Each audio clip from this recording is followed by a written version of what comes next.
गायत्री मंत्र के साथ में परम पूज्य गुरुदेव वंदनीय माता जी को एक बार सभी लोग प्रणाम करते हैं। उनसे संरक्षण की प्रार्थना करते हैं। सभी ऋषि सत्ताओं को प्रणाम करते हैं गायत्री मंत्र के माध्यम से। ओम भूर्भुवः स्वाहा तत्सवितुर्वरेण्यं भर्गो देवस्य धीमहि धियो यो नः प्रचोदयात्। जी आप सभी को प्रणाम। आज का जो विषय है सूक्ष्म शरीर का उत्कर्ष ज्ञान योग से, तो ये सूक्ष्म शरीर के बारे में अंतिम अध्याय है।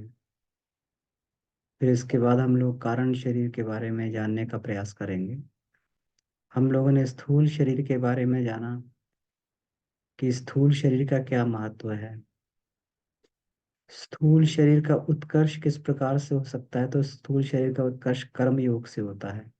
कर्म योग के बारे में हम लोगों ने जाना कि कर्म योग क्या होता है, किस प्रकार से निष्काम कर्म योग करते हुए अपनी सामान्य कामों को भी करते हुए, अपनी नौकरी करते हुए, परिवार का भरण पोषण करते हुए,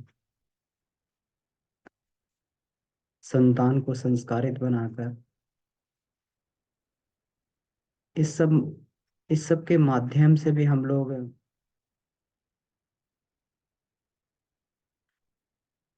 ईश्वर को प्राप्त कर सकते हैं। और यही कर्म योग होता है, यानी अनासक्त भाव से कर्म करना, कर्तव्य मानकर कर्म करना।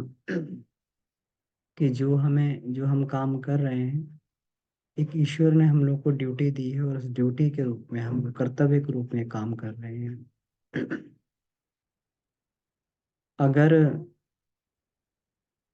संतान को भी पढ़ाया जा रहा है, अगर उसको आगे बढ़ाया जा रहा है, अच्छी एजुकेशन दी जा रही है, तो उसके पीछे अगर हमारी ये आसक्ति नहीं है कि ये बड़ा होके बहुत ही धन कमाए, बहुत ही इसको जो है संसार के सारे वैभव मिले, हर तरह की सुविधा मिले, और ये हमें आगे चल के हमारे बुढ़ापे का सहारा बने,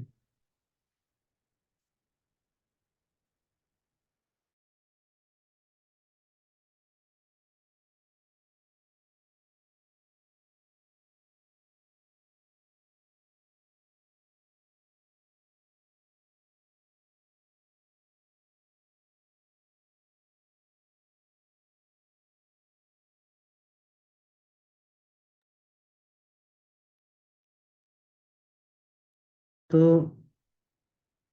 अगर किसी कर्म के पीछे अगर हमारी आसक्ति नहीं जुड़ी हुई है, कोई उसके पीछे फल की आकांक्षा नहीं जुड़ी हुई है, तो वो कर्म भी कर्तव्य भावना से किया हुआ कर्म एक तरीके से पुण्य कर्मों में ही गिना जाता है, और उसे यज्ञीय कर्म हम लोग बोल सकते हैं। तो कर्म योग का सिद्धांत जीवन में उतार कर हम लोग जीवन में कर्म योगी हो सकते हैं, स्थूल शरीर का परिष्कार कर सकते हैं। सूक्ष्म शरीर के बारे में हम लोगों ने उसके सूक्ष्म शरीर क्या है, उसकी क्या भूमिका रहती है, किस प्रकार मनुष्य के जीवन में सूक्ष्म शरीर का क्या उसका योगदान रहता है, इसके बारे में हम लोगों ने जाना।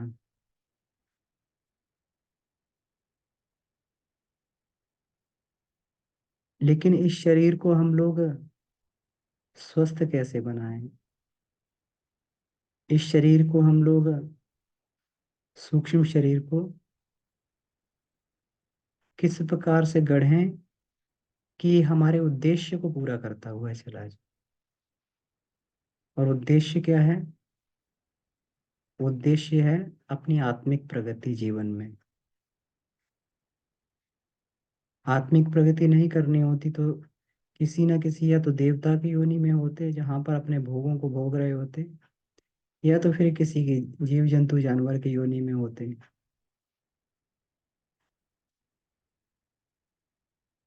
लेकिन मनुष्य का शरीर मिला है तो इसके लिए ये तो निश्चित तय है कि कुछ न कुछ आत्मिक प्रगति तो अपने जीवन में करनी पड़ेगी।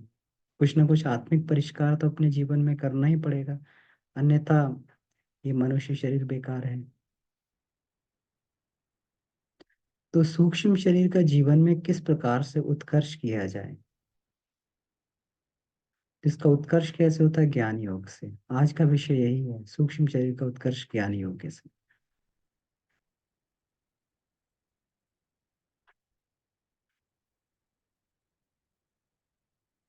हम लोग ये जानते हैं, पिछली बार चर्चा भी हम लोगों ने की थी, कि सूक्ष्म शरीर विचार प्रधान शरीर होता है। यहाँ पे हमारा मन, बुद्धि, चित्त, अहंकार, अंतःकरण, चतुष्टय जिसको हम लोग बोलते हैं, ये सूक्ष्म शरीर का ही पार्ट है। यहीं पे हमारी कामनाएं, वासनाएं, यहीं पे लालसाएं, आकांक्षाएं इसी शरीर में रहती हैं, यहीं से उठती हैं।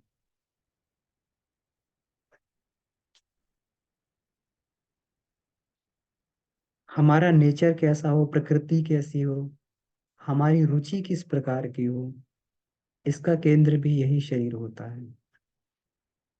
कोई व्यक्ति किस प्रकार की प्रकृति का है, तो उसका निर्धारण सूक्ष्म शरीर के माध्यम से ही होता है। अगर हम लोग आधुनिक शरीर विज्ञान के अनुसार देखें, तो आधुनिक शरीर विज्ञान कहता है कि सारा का सारा जो है कंट्रोल मस्तिष्क से होता है। मस्तिष्क से ही अलग अलग तरीके की सिक्रेशंस होते हैं, स्राव होते हैं, न्यूरॉन्स मस्तिष्क के पूरे शरीर में संदेश को भेजते हैं, और शरीर उसी तरीके से काम करता है।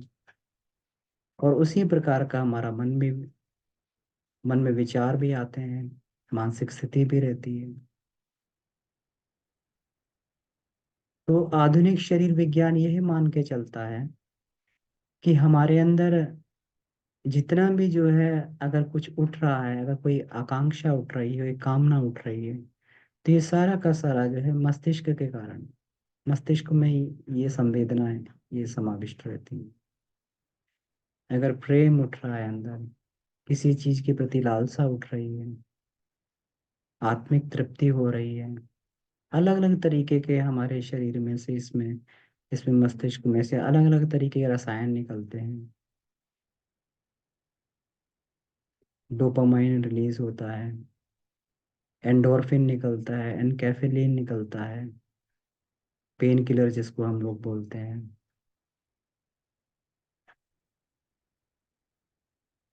इसी में से अगर नकारात्मक हमारा चिंतन, तो नकारात्मक स्राव भी होते हैं जो पूरे शरीर को प्रभावित करते हैं। ब्लड में लैक्टेट बढ़ने लगता है। तो आधुनिक विज्ञान यही मान के चलता है कि ये सारी की सारी संवेदनाओं का केंद्र मस्तिष्क है। और मस्तिष्क को हम लोग दो भागों में बांट सकते हैं। एक मस्तिष्क वह होता है जो सोचता है, विचारता है, सोचने विचारने का काम करता है,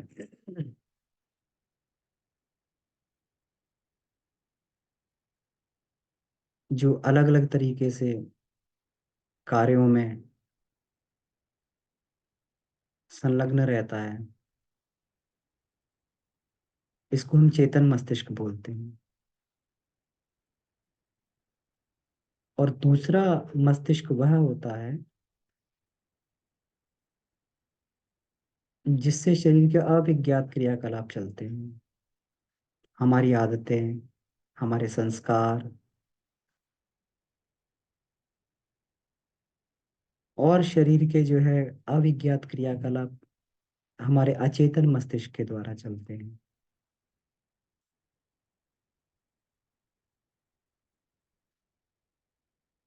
कब कौन सी आदत हमारे ऊपर हावी हो जाती है, कब कौन सी आकांक्षा एकदम उठाती है, कौन सी वृत्ति अंदर से जो है प्रभावी हो जाती है, ये सारा का सारा कार्य अचेतन मस्तिष्क का होता है। तो चेतन और अचेतन दो भागों में इस मस्तिष्क को बांटा जा सकता है। लेकिन अध्यात्म कहता है कि सूक्ष्म शरीर केवल मस्तिष्क तक सीमित नहीं है, ये पूरे शरीर में विस्तृत रहता, फैला रहता है।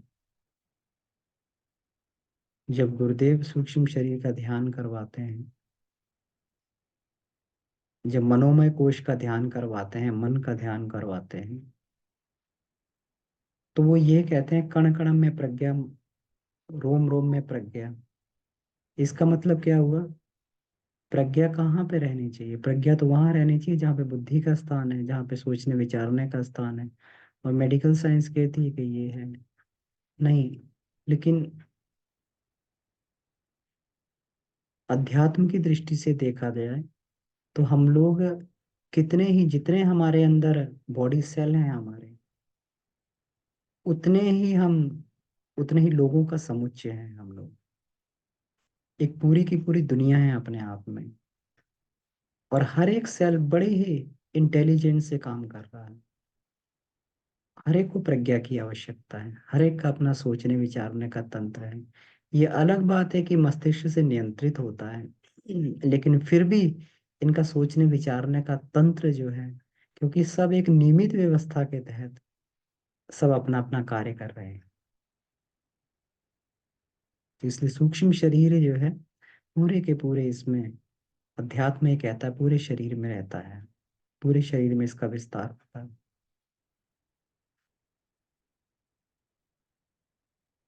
अगर हम लोग गुण विभाजन के तरीके से देखें, अगर गुणों के आधार पे देखें, तो स्थूल शरीर को हम लोग तमोगुण प्रधान बोलते हैं। तमोगुण मतलब जो जड़ है, मेटीरियल है, पदार्थ है, तमोगुण प्रधान है। और ये स्थूल शरीर तमोगुण प्रधान रहता है, ये जड़ है, ये बिना चेतना के बिल्कुल एक कार्य भी नहीं कर सकता। अगर किसी की मृत्यु हो जाए तो उसके सारे के सारे जो है, अगर चेतना उसमें से अलग हो जाए, आत्म चेतना अलग हो जाए उसमें से, तो जितने भी उसमें क्रियाकलाप चल रहे थे वो सारे के सारे ठप पड़ जाते। तो इसीलिए इसको तमोगुणी बोलते हैं, मतलब जड़ है ये। सूक्ष्म शरीर रजोगुण प्रधान होता है। रजोगुण मतलब विचारणा प्रधान, विचार प्रधान, विचार रजोगुणी होते। अगर मस्तिष्क में किसी के बहुत अधिक विचार उठ रहे हैं, बहुत अधिक उसके अंदर विचारों का प्रभाव उमड़ रहा है, तो ये हम लोग कह सकते हैं कि उसके अंदर रजोगुण की मात्रा बहुत अधिक है। रजोगुणी व्यक्ति हमेशा अशांत रहता है, जिसके अंदर रजोगुण की मात्रा बढ़ जाए वो हमेशा अशांत रहता है। किस तरीके से शांत रहेगा? वो कुछ ना कुछ जो है हमेशा, चाहे वो घर परिवार के बारे में हो, चाहे वो अपनी नौकरी के बारे में हो, व्यवसाय के बारे में हो, संसार के बारे में हो, कुछ ना कुछ हमेशा उसके दिमाग में चलता रहता है। किस तरीके से इसको जो और बढ़ाया जाए, किस तरीके से जो है इसको और आगे विस्तार किया जाए, उसके अंदर संसार की ही बातें केवल और केवल चलती रहती हैं। उसको कभी चैन नहीं मिलता। सोते समय भी अगर सो भी जाता है, उस समय भी जो है वो स्वप्न के रूप में उसके अंदर विचार चलते रहते हैं। तो इसको रजोगुण प्रधान बोलते हैं। कारण शरीर हमारा होता है सतोगुण प्रधान होता है, आत्मा प्रधान। भावना प्रधान जिसको हम लोग बोलते हैं, कारण शरीर सतोगुण भावना प्रधान। भावना सत्व की कैटेगरी में आती है और भावनाएं बहुत प्रबल होती हैं। किसी के अंदर ये भाव आ जाए कि मुझे देश की सेवा करनी है, तो व्यक्ति सब कुछ छोड़ छाड़ कर देश की सेवा में लग जाएगा। ये भाव है।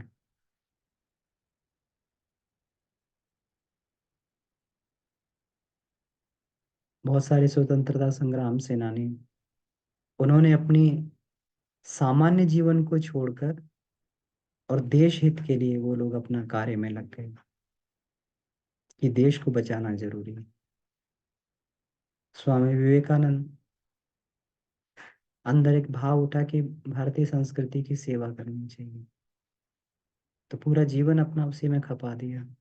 भावना बहुत प्रबल होती, तो कारण शरीर जो है भाव प्रधान होता है, सतोगुण से निर्मित होता है।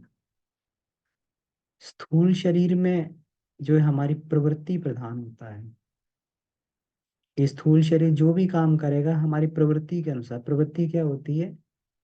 प्रवृत्ति का मतलब होता है अभ्यास करते करते, एक कार्य का अभ्यास करते करते उसमें एक एक जो है साइकिल बन जाता है। वो साइकिल बन जाता है, साइकिल में घूमने लगते हैं। हम लोग गाड़ी चलाते हैं तो गाड़ी चलाने का अभ्यास करते हैं, तो एक साइकिल बन जाता है। साइक्लिक वे में बार बार उसको काम किया जाए तो हमारी प्रवृत्ति हो जाती है। तो हम लोग कहते हैं कि कभी भी अब उस प्रवृत्ति के लिए हमें सोचना नहीं पड़ता है। जैसे ही हम लोग जो है गाड़ी चलाएंगे, सामने कोई आ जाएगा, तो मस्तिष्क में कुछ भी कर रहा हो लेकिन पैर अपने आप ब्रेक लगा देगा, क्लच दबा देगा, गियर बदल देगा, अपने आप सब करता रहता है। इसी को प्रवृत्ति बोलते हैं। एक एक चीज को बार बार रिपीट किया जाए तो वो हमारी प्रवृत्ति बन जाती है। तो स्थूल शरीर केवल प्रवृत्ति के आधार पर काम करता है कि जो हमने संचय कर लिया है, जो आदतों को हमने संचय कर लिया है उसी आदतों के अनुसार वो काम करता रहेगा। सूक्ष्म शरीर जीव प्रधान होता है। और जीव प्रधान का मतलब क्या होता है? जीव प्रधान का मतलब ये हो गया कि यह जो है, जीव प्रधान का मतलब हो गया कि जो जीव भाव है वो वहीं पे रहता है। और जीव भाव क्या है? हमारा मन बुद्धि चित्त अहंकार, यही जीव भाव है। जीव भाव का मतलब क्या हुआ? कि संसार में हम जी रहे हैं तो जीव भाव से जीते हैं। जब व्यक्ति आत्म भाव में जाता है, जीव भाव का मतलब संसारिक दृष्टिकोण के अनुसार अपने आप को शरीर मानकर जीना, इसको जीव भाव बोलते हैं। हम शरीर हैं। अगर कोई व्यक्ति अपने आप को शरीर मान के चलता है, मैं केवल और केवल शरीर हूँ, तो इसका मतलब वो जीव भाव में जी रहा है।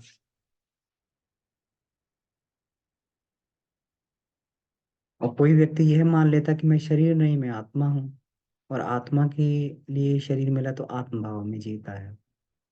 तो सूक्ष्म शरीर जीव भाव प्रधान रहता है, सामान्य सामान्य रूप से।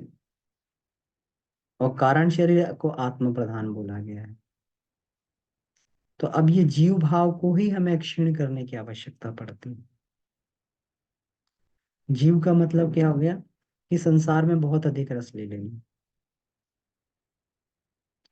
तो कभी कभी जो है ये जीव भाव इतना प्रबल हो जाता है कि आत्मा की भी अनसुनी करने लगता है। जो हमारे लिए विधान बनाया है, जो अनुशासन बनाया है, जो डिसिप्लिन बनाया है, जो बुद्धि के अंकुश हैं, उनको भी मानने से ये मना कर देता है। बड़ा जीव भाव प्रबल हो जाता है। कभी कभी स्वादिष्ट भोजन आ गया, तो स्वादिष्ट भोजन आ गया तो इतना अधिक खा लिया, इतना अधिक खा लिया। अब वहां पे बार बार जो है शरीर संकेत भी कर रहा है कि भाई रुक जाओ रुक जाओ। ये जो है बस अब शारीरिक कैपेसिटी ओवर हो चुकी है। लेकिन रस आ रहा है उसमें, इंद्रिय रस आ रहा है उसमें, जीभ को स्वाद लग रहा है, तो व्यक्ति ठूंसता रहता है, ठूंसता रहता है, और तब तक ठूंस लेता है जब तक जो है उसका पूरा सिस्टम जो है उसको बिल्कुल एकदम बोझ के तले ना दब जाए। तो इसी का जीव भाव बोलते हैं कि कोई भी कार्य को उतना अधिक जो है, ये सांसारिक कार्य को उतना अधिक इसको जो है उसमें लिप्त हो जाया जाए कि इंद्रियों की सारी शक्ति क्षीण हो जाए। जीव भाव में व्यक्ति केवल और केवल अपनी इंद्रियों की शक्ति को भोग में इसमें इस्तेमाल करता है। और इसी सूक्ष्म शरीर में ज्ञान योग को बढ़ाने की आवश्यकता पड़ती है, ज्ञान योग को जागृत करने की इसी सूक्ष्म शरीर में आवश्यकता पड़ती है, जिसके बारे में हम लोग बात कर रहे थे। अब ज्ञान योग है क्या, इस बात को समझना बहुत आवश्यक है। हम लोग कहते हैं कि गीता में 3 प्रकार के योग दिए हुए हैं, ज्ञान योग, कर्म योग और भक्ति योग। कर्म योग के बारे में हम लोगों ने पढ़ा कि निष्काम भाव से कर्म करना। उसमें जो है हम लोगों ने पढ़ा था कि निष्काम भाव से कर्म करना है, तो कैसे पता लगे कि निष्काम भाव से कर रहे हैं। तो रोज उसका विश्लेषण किया जाए, सुबह उठ के एक शेड्यूल बनाया जाए, पूरे के पूरे उसमें शेड्यूल बनाया जाए, और उस जीवनचर्या में, उसमें शेड्यूल में, उसमें ये तय किया जाए कि हमारे आज के काम में हमारी आत्मिक आध्यात्मिक डोमिनेंसी रहनी चाहिए। यानी आत्मिक कार्यों की उसमें डोमिनेंसी रहनी चाहिए। जो भी कार्यक्रम आत्मिक प्रदान करें, ऐसा कोई कार्य न कर दे जिससे आत्मा जिससे आत्मा का पतन हो। जैसे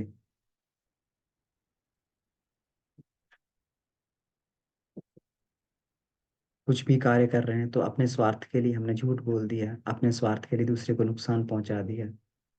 तो इस तरीके से बहुत सारे ऐसे कार्य हम और सब लोग ये जानते हैं।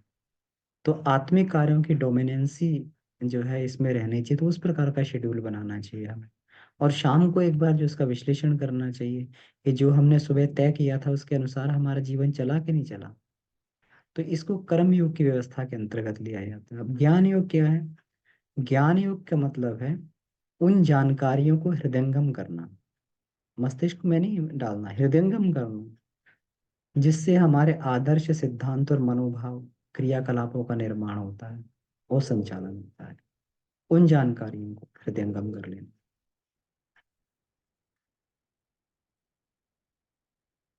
तो वो जानकारियां लाए कैसे, कहाँ से लाएं? तो हम लोग देखते हैं कि इसमें गुरुदेव का जो ने जो सत्संकल्प का पाठ दिया, 18 सत्संकल्प हैं हमारे। तो उन पे बार बार अपने को ये उन कसौटियों पे कस के देखना चाहिए कि इतने आदर्श हमारे जीवन में आए कि नहीं आए। और वो जो है वो आदर्श इस तरीके से हैं कि 21वीं सदी में जब उज्जवल भविष्य आएगा तो उज्जवल भविष्य मनुष्य की आचार संहिता कैसी रहेगी, उसका व्यवहार कैसे रहेगा, किस प्रकार का मनुष्य होगा। अगर मनुष्य में देवत्व जागेगा तो किन बातों के आधार पर देवत्व जागेगा? ईश्वर को हम पहला सूत्र, ईश्वर को सर्वव्यापी न्यायकारी मानकर उसके अनुशासन को स्वीकार करेंगे। बार बार अपने को ये परख के देखना चाहिए कि हम ईश्वर का अनुशासन स्वीकार कर रहे हैं कि नहीं कर रहे हैं। ऐसा तो नहीं अपने स्वार्थ के लिए हम ईश्वर की व्यवस्था को ही चौपट कर रहे हैं, भगवान की बनाई हुई प्रकृति को ही चौपट कर रहे हैं हम लोग। ऐसा तो नहीं कर रहे कहीं पर। ये व्यक्ति को एनालाइज करते रहना चाहिए। शरीर को भगवान का मंदिर समझकर आत्म संयम और आरोग्य द्वारा इसकी रक्षा करें। ये कर रहे हैं कि नहीं कर रहे हैं? ऐसा तो नहीं है असंयम बरत बरत के हम अपने शरीर को जो है बिल्कुल क्षीण करते जा रहे हैं, जिसको भगवान का मंदिर समझना चाहिए था। बाहर के मंदिर की तो हम लोग बहुत सफाई करते हैं, लेकिन क्या इस मंदिर को सही अच्छा बनाने के लिए हम लोग कुछ कर रहे हैं कि नहीं कर रहे हैं? इस मंदिर को अच्छा बनाने के लिए आत्म संयम रख रहे हैं?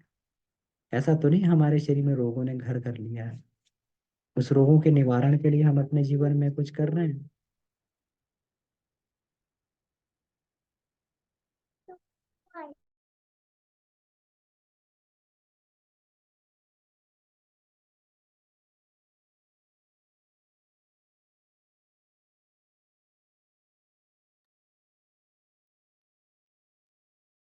तो इसमें गुरुदेव ने इसमें बताया है कि 18 जो सूत्र हैं, ये जानकारियां हैं, इनको हृदयंगम कर लेना, और यही हमारे जीवन में आदर्श और सिद्धांतों का निर्माण करती हैं।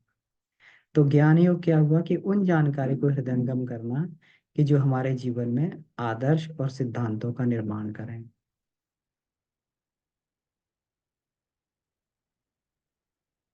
हम लोग स्कूल कॉलेज में पढ़ते हैं, हम लोग कहते हैं कि हमारे पास तो बहुत जानकारी है, हम लोग बहुत पढ़े लिखे हैं, स्कूल कॉलेज में जाते भी हैं और स्कूल स्कूल कॉलेज में जानकारी भी हासिल करते हैं, और उसी जानकारी के आधार पे हम लोग फिर आगे चल के अपना जो है ये करते हैं, अपना धन कमाते हैं, वैभव कमाते हैं, तरह तरह की सांसारिक सुख सुविधाएं कमाते हैं। ये ये किस वजह से कमाते हैं, हम लोग कैसे कमाते हैं, कि जो हमने शिक्षा स्कूल में जाके हमने अर्जित की।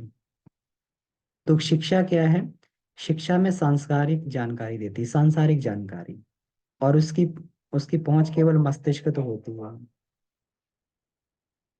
लेकिन विद्या की बात कही जाए तो विद्या अंतःकरण तक पहुंचती है।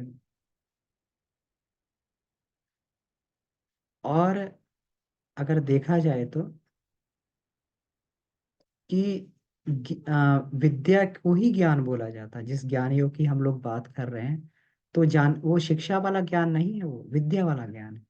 विद्या मनुष्य के अंतःकरण तक पहुंचती है, और जिसके द्वारा उसका व्यक्तित्व का निर्माण होता है, और विद्या को ही ज्ञान कहते हैं। कौन सा ज्ञान, जो भगवान कृष्ण गीता में कहते हैं, नहीं ज्ञानेन सदृशम पवित्रम इह विद्यते, तत्स्वयं योग संसिद्धि काले आत्मनि विद्यते। कि ज्ञान के समान पवित्र करने वाला कोई भी वस्तु नहीं है जीवन में, कुछ भी नहीं है। लेकिन ज्ञान पैदा कैसे होता है, लंबे काल के अभ्यास से आत्मा में अपने आप प्रकट होता है। उसी को हृदयंगम करना बोला जाता है। कि अगर किसी जानकारी को हमने कर लिया है, जानकारी हमें प्राप्त कर ली है, मस्तिष्क में अगर आ गई है वो, तो अब उसका अभ्यास किया जाए। अभ्यास करके अगर हमारी आदत में आ जाती है, अभ्यास में आ जाती है, उसका रिजल्ट हमें मिल जाता है, तो फिर कहना चाहिए कि हमें इस चीज का ज्ञान हो गया है। विद्या को ही ज्ञान बोला जाता है। और ज्ञान का आधार जो अध्यात्म होता है, बिना आध्यात्मिकता के ज्ञान को नहीं प्राप्त किया जा सकता। पहले हमारे जो अ, ऋषि मुनि होते थे, गुरुकुल चलाते थे, और लोग विद्यार्जन के लिए वहां पर जाते थे।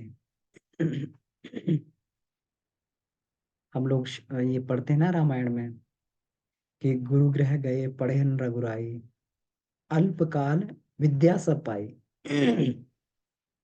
वहां पे ये नहीं कहा गया कि अल्पकाल शिक्षा सब पाई, अल्पकाल विद्या सब पाई। मतलब उनको वह ज्ञान दिया गया जो उनके व्यक्तित्व निर्माण करने वाला था, उनके चरित्र का निर्माण करने वाला था।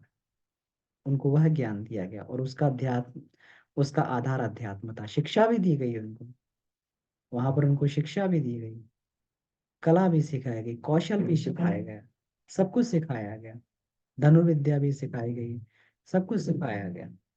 लेकिन जीवन को बनाने वाली विद्या भी सिखाई गई। राम के चरित्र को हम अगर रामचरितमानस में अगर हम लोग देखते हैं, हमें समझ में आता है कि राम कितने आध्यात्मिक थे। उनका हर एक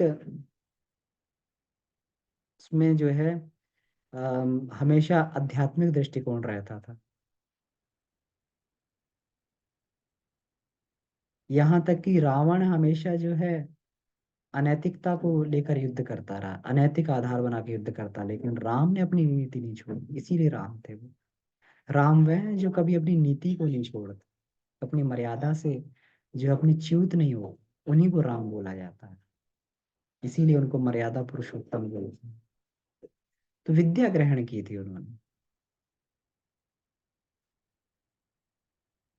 और विद्या का उद्देश्य तभी पूरा होता है जब हमारे अंतःकरण का परिवर्तन हो,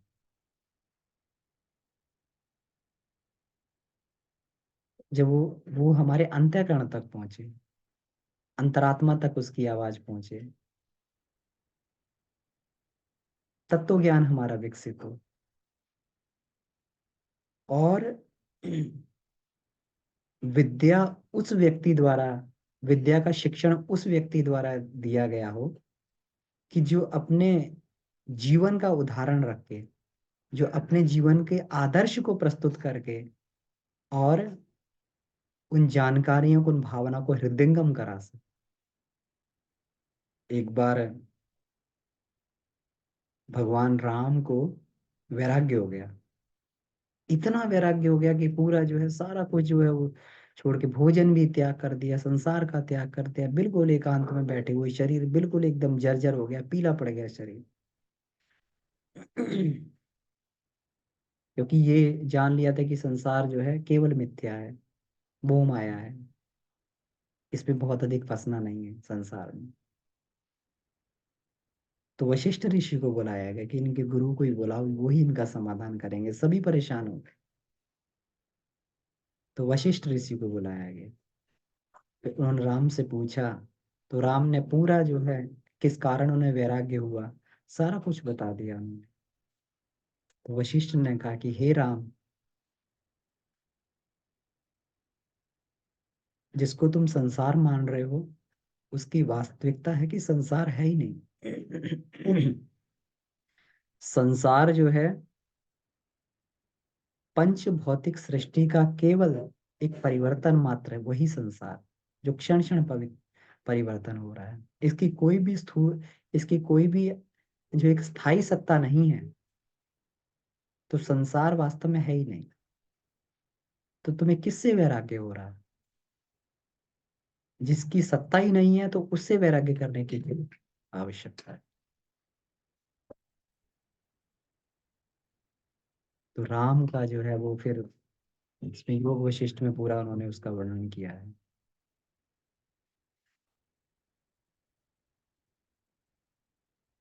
तो विद्या बिल्कुल अंतरात्मा स्तर तक पहुंचती है, और विद्या का शिक्षण वही कर सकता है जिसने अपने जीवन में उसको ये किया हो। महर्षि वशिष्ठ इसीलिए जो है राम का शिक्षण कर पाए, क्योंकि वो सारी की सारी चीजें उन्होंने अपने जीवन में आदर्श रूप में उन्होंने अपने जीवन में अपनाई। आजकल हम लोग ये देखते हैं कि विद्या के नाम पे, अध्यात्म के नाम पे प्रवचन करने वाले बहुत लोग मिल जाते हैं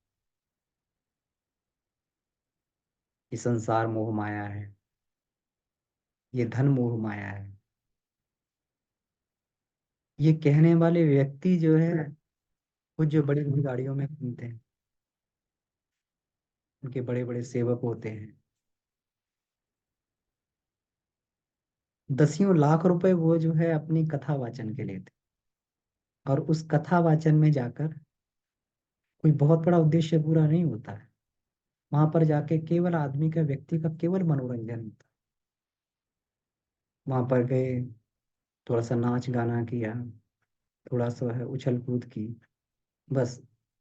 और थोड़ा सा मनोरंजन, जिस प्रकार से व्यक्ति टीवी सिनेमा में जाता है देखने के लिए, थिएटर में जाता है मूवी देख के उसका मनोरंजन हो जाता है, तो इसी प्रकार का एक मनोरंजन, मतलब वहां पर व्यक्तित्व का निर्माण नहीं होता है। बहुत सारे लोग कथाओं में जाते हैं, कितने लोगों का व्यक्तित्व बदल पाए? क्यों? क्योंकि जो लोग प्रवचन करता है, जो लोग विद्या का उपदेश दे रहे हैं, उनके जीवन में वे आदर्श उतरा नहीं। ऐसे बहुत कम लोग हैं। अगर किसी को कहा भी जाए तो उनके मस्तिष्क में, उनको मालूम तो है, उनको वेद रटे पड़े हैं, उनको उपनिषद रटे पड़े हैं, बोलते भी हैं, प्रवचन भी देते हैं उसका। जैसे तोता रट के पढ़ा देता है उस प्रकार से प्रवचन भी देते हैं, लेकिन उससे कोई जीवन में परिवर्तन नहीं होता है। विद्या का उद्देश्य तभी पूरा होता है जब उसकी अंतःकरण तक पहुंचो। नारद ने जिसको भी उपदेश दिया सबका जीवन परिवर्तन हुआ। और ज्यादा उपदेश नहीं देते थे, वो कुछ थोड़े से सूत्र बता देते थे। चाहे प्रहलाद को उन्होंने बता दिया, चाहे पार्वती को उन्होंने कुछ सूत्र बता दिए कि महादेव को कैसे प्राप्त करना है, चाहे डाकू रत्नाकर को उन्होंने कुछ सूत्र बता दिए। बुद्ध के बारे में बुद्ध ने जो है उपदेश दिया तो अंगुलीमाल का जीवन बदल गया, आम्रपाली का जीवन बदल गया।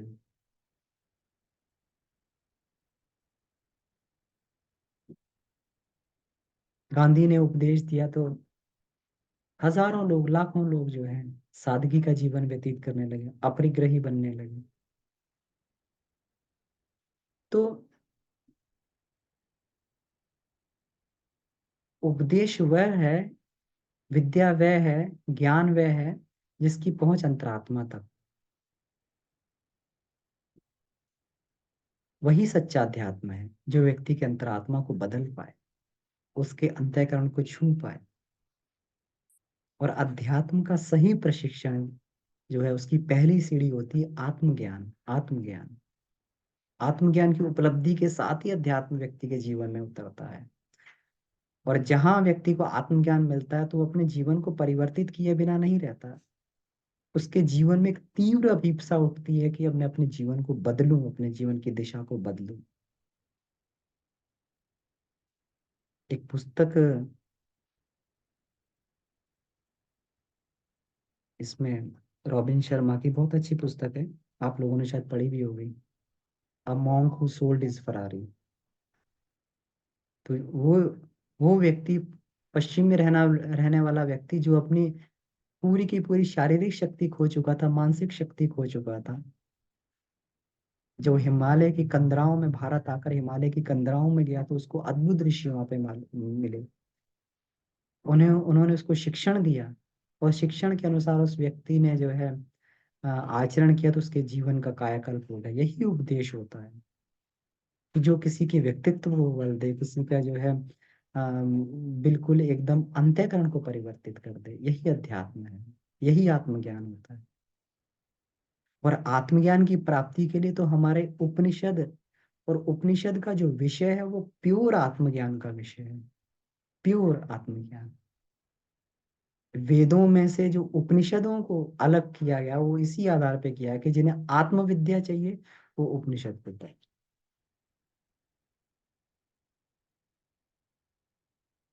हमारा उपनिषद जो है बार बार ये पुकार पुकार के कहता है, आत्मा वारे द्रष्टव्य, श्रोतव्यो, मंतव्यो, निधिध्यासितव्यो। कि आत्मा के बारे में सोचो, आत्मा को ही देखो, आत्मा को ही सुनो, आत्मा का ही मनन चिंतन करो, आत्मा को बार बार बार बार बार बार उसको याद करो। तभी जो है, अब हम लोग कहते हैं कि भुलक्कड़ी आ जाती है, लेकिन बार बार उसको याद किया जाता रहे कि हम शरीर नहीं, हम आत्मा है। बार बार इस तथ्य का ध्यान रखा जाए। जब यह बात व्यक्ति के जीवन में उतर जाती कि हम शरीर नहीं, हम आत्मा है, और शरीर हमारा वाहन मात्र है, औजार मात्र है, तो उसको, उसका अपने जीवन को देखने का दृष्टिकोण बदल जाता है कि अब शरीर को एक औजार की तरीके से प्रयोग करना है।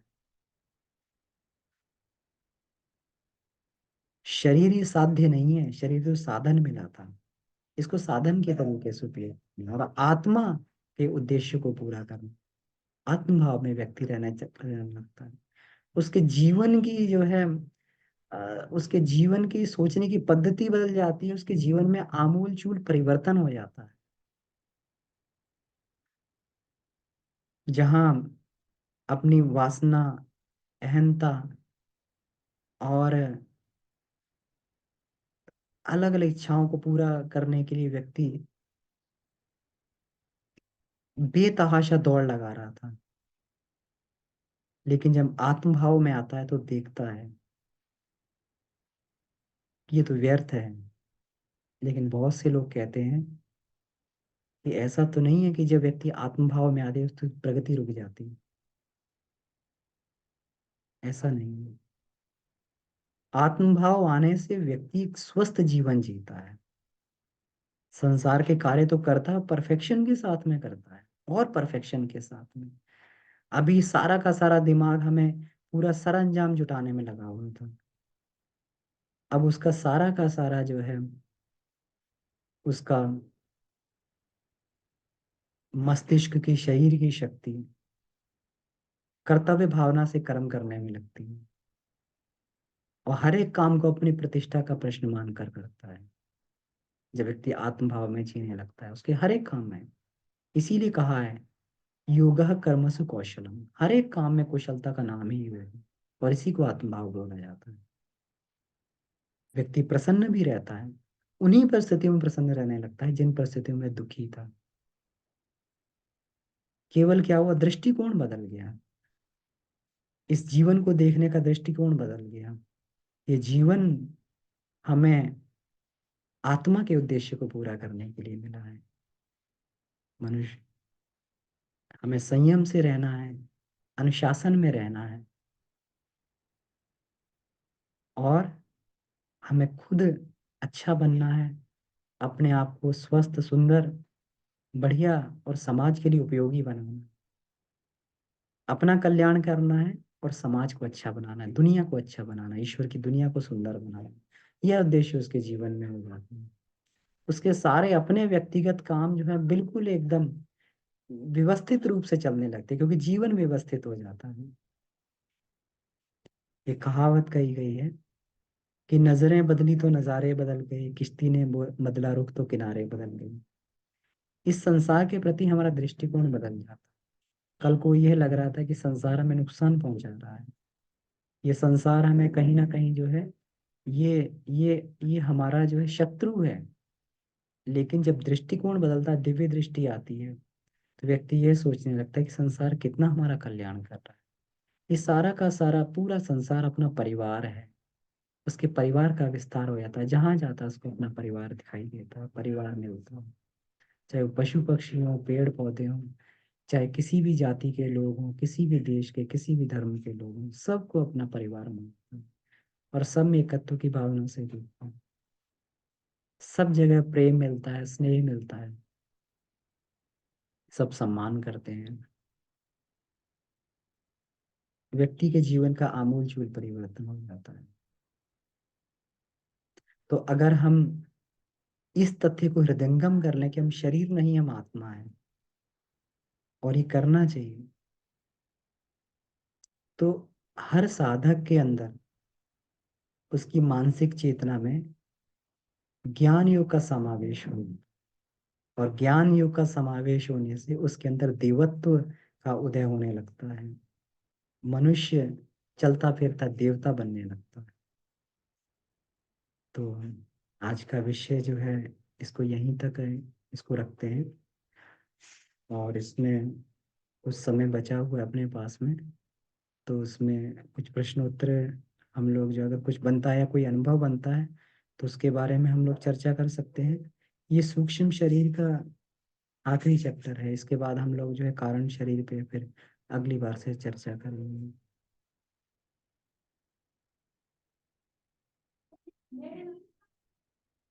कहीं कोई इसमें प्रश्न बनता हो, या कोई इसमें अपना अनुभव इसमें जो है बनता हो, तो उस पर भी हम लोग चर्चा कर सकते हैं। हम लोग ये शुरू में चर्चा कर रहे थे कि सूक्ष्म शरीर जीव भाव है। तो जीव भाव इसी को कहते हैं कि हमारी एक्टिविटी अगर फिजिकल बॉडी से ही संबंधित हो केवल होके, हम अपने बाहरी स्थूल रूप को ही केवल सुंदर और बनाने में लगे हुए हैं, तो उसको मानना चाहिए कि जीव भाव है। जब हम आंतरिक सौंदर्य पे काम करते हैं, तो बाहर का सौंदर्य तो अपने आप निखरने लगता है, बाहर का सौंदर्य तो अपने आप बढ़िया लगने लगता है। अंदर का सौंदर्य, अंदर का आत्मबल बढ़ता है, तो वो सारे के सारे हमारे कार्य बनने लगते हैं, जो कभी जो है हमारे लिए कठिन मालूम पड़ते थे। तो इसमें अगर कोई प्रश्न नहीं बनता है, तो फिर हम लोग जो है आज की कक्षा को यहीं समाप्त कर सकते हैं। और अगली बार फिर हम लोग मिलते हैं कारण शरीर के साथ में, कारण शरीर की यात्रा के साथ में। सभी को बहुत बहुत धन्यवाद। आप सभी को प्रणाम। आइए आज की कक्षा को हम लोग समाप्त करते हैं। सभी ऋषि सत्ताओं को प्रणाम करते हुए परम पूज्य गुरुदेव वंदनीय माता जी का आशीर्वाद सभी पे बना रहे इस भावना के साथ में।